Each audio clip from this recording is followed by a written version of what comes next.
that. But anyways, I thought today I would share with you this. It's actually something that's very simple to do once you get it in your brain. But I think it's a real important chord progression. Not that you'd necessarily use it in that order. There's so many different ways you can break that up and use it.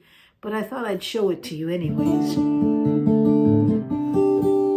But I was going to tell you, I was looking at some studies about people that play guitars.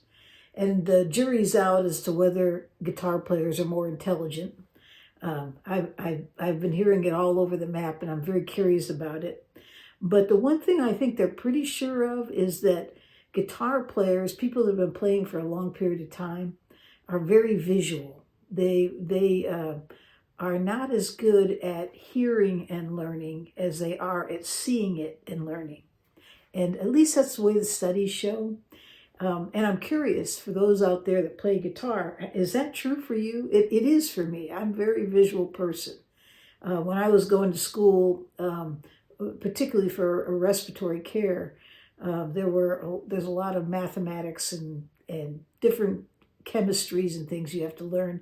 But I would memorize the charts that you could use as references in my brain. And when I do the test, I'd revisualize that chart. And that's how I'd answer the questions, not from what I heard. So it's kind of interesting. And I wondered if that's true. I'd always heard that guitar players are better at math because it exercises that part of the brain. But anyways, I think it's interesting, especially for children. I think, if you have children, it's good to encourage them to learn an instrument, particularly a stringed instrument. It's significant to learning mathematics and what have you. At least that's what the studies show. I don't know if that's true or not for you. Are all of you guitar players mathematically geniuses or what? I'm far from it, but I loved math. So what can I say? Anyways, well, I'm sitting here in my tea just thinking about these funny things, but we need to get into our lesson before somebody starts complaining that I'm taking too long. You can always put your finger on the screen and click on it, and it'll move ahead real fast. Or you can look down below, and if I'm diligent enough, I'll give you a little timeline. You can see how to skip up to the lesson. It'll save you the chatter in the chat. Anyways, today I'm drinking Smith's tea again. This is great tea. Number 67, they call it. It's a rosebud tea, and it's got chamomile and a few other things in there. And it's just really, really good.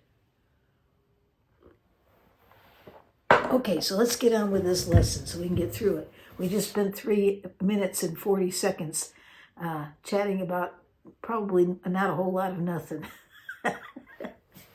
Okay, so today I want to show you this.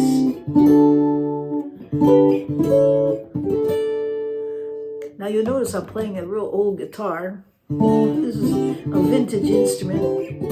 When I get up here, I need to do a little work there. I think there's a fret that's sticking up. And you can hear it. Hear it? That's a fret.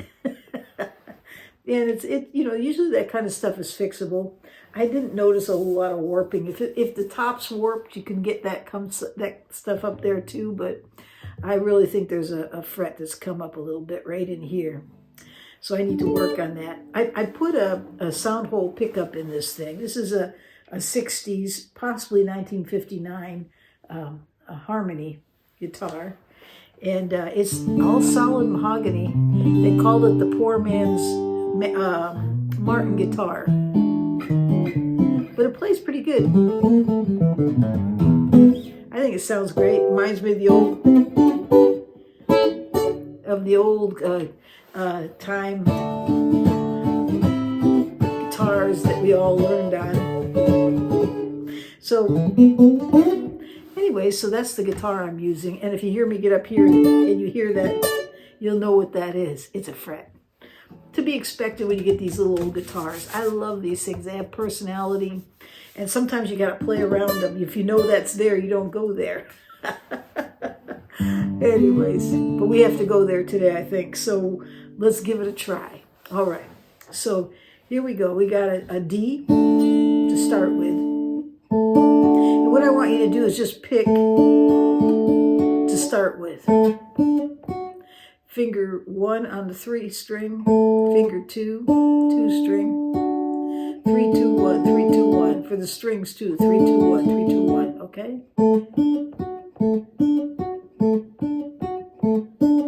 Okay, so there we go. So there's the first chord, is D. And now what I want you to do is make a shape that's kind of like a backward power chord from this side, right? This is going to be a C chord, the triad. And basically your pointer finger is going to be on the 5th fret, 3rd string. Your middle finger, or your ring finger, is going to be on the 2nd string, 5th fret. And put your first finger on the 3rd fret, 1st string. Okay, so far we have the D. Then we go up to the C. That's pretty simple. Get used to doing that, going back and forth. Start slow first. Don't rush it if you're not used to it. It even helps to have like some kind of a timer of some sort to give you that beat. Okay, so D, C. Okay, now we're going to take this shape right here. That's our C, right? And we're going to move it up 2 frets. That was pretty simple, huh? You got... Okay, so now we're going to a D. Well, there's a D here too.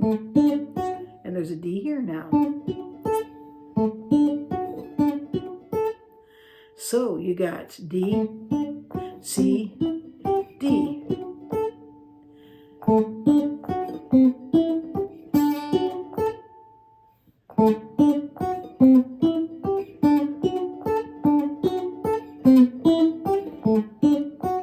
So get used to that. Go back and forth on it. Even say it out loud. D, C, D. D, C, D. Mix it up. D, D, D, C, D, D, D, C, D. Okay. So you got that now? All right. So now you just got 3. It's pretty simple. And hopefully you get that in your brain, okay? And then we're going to move on. We're going to make another shape like that D. Okay, except this time it's going to be up on the 7th fret. That's it. That's a G.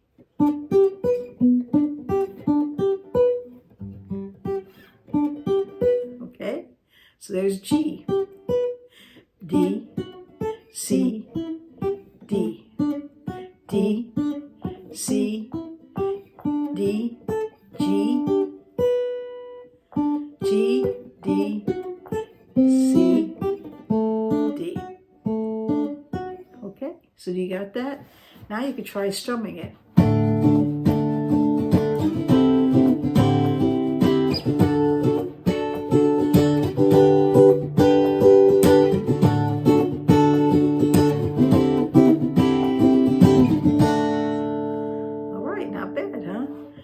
So we've got D, C, D, G.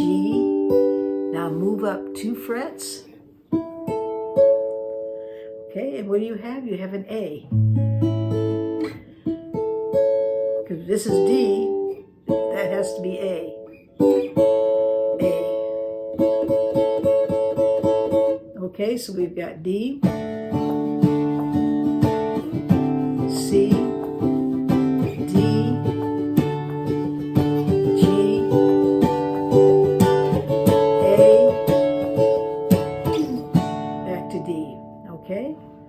so D, C, D, G, A, Now we're going to make the dreaded F shape.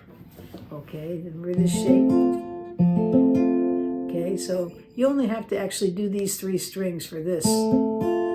But if you're used to it, add the other, okay? Okay, that's the shape. Okay, so you're going to move that down here to the 8th fret, to the 8th fret. You get that little bit of a buzz there from that fret. Okay, see that? So I'm barring those 2, putting those 2 in place.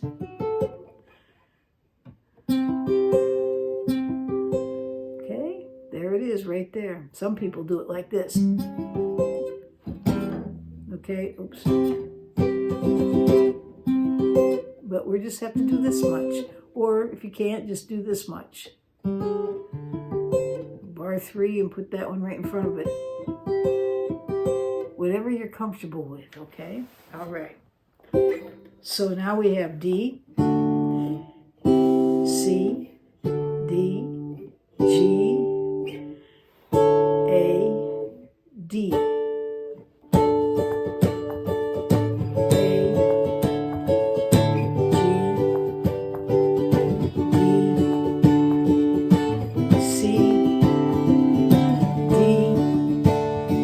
Play the A chord and close it up. All right, so there it is right there.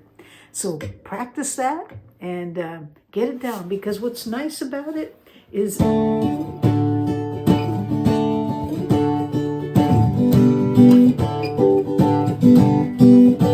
can skip around with it and create all kinds of fun tunes. D,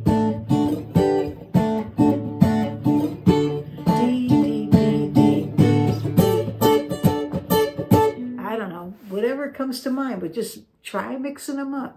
D, D, G, C, back to D, D, D, G,